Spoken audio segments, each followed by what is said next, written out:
vous dites qu'il y a eu une réduction des forces de l'ordre. Moi, je me souviens en tout cas que la politique qui a été conduite à l'époque, et c'est pas qu'un souvenir, c'est une réalité et on la retrouve dans les chiffres, a fait baisser sur tous les critères, je dis bien sur tous les critères, à l'époque.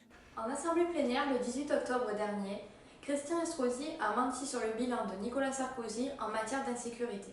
Le bilan de Nicolas Sarkozy, Christian Estrosi et de leur famille politique, les Républicains, c'est que de 2001 à 2011, les agressions ont augmenté de 30%. Concrètement, cela veut dire 106 000 agressions supplémentaires par an, soit 290 de plus chaque jour. Que ce soit la reconquête des territoires perdus de la République, que ce soit les incivilités quotidiennes, que ce soit la lutte contre le trafic de stupéfiants. Quand Nicolas Sarkozy et les Républicains étaient aux manettes, le trafic de drogue a explosé dans les cités, les trafiquants ayant engrangé des fortunes.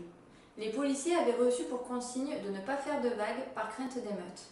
Les islamistes se sont implantés dans les cités, plus d'1 million d'immigrés légaux sont entrés sur notre sol en seulement 5 ans, et les territoires perdus de la République sont devenus des territoires perdus de la nation, de véritables zones de non-France.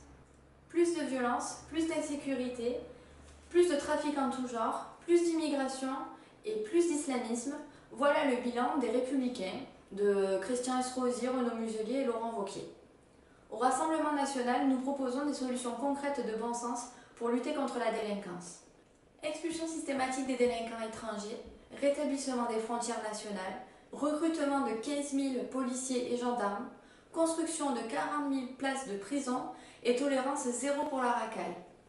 Ce sont ces mesures portées par Marine Le Pen qui permettront aux Français de retrouver leur sécurité et donc leur liberté.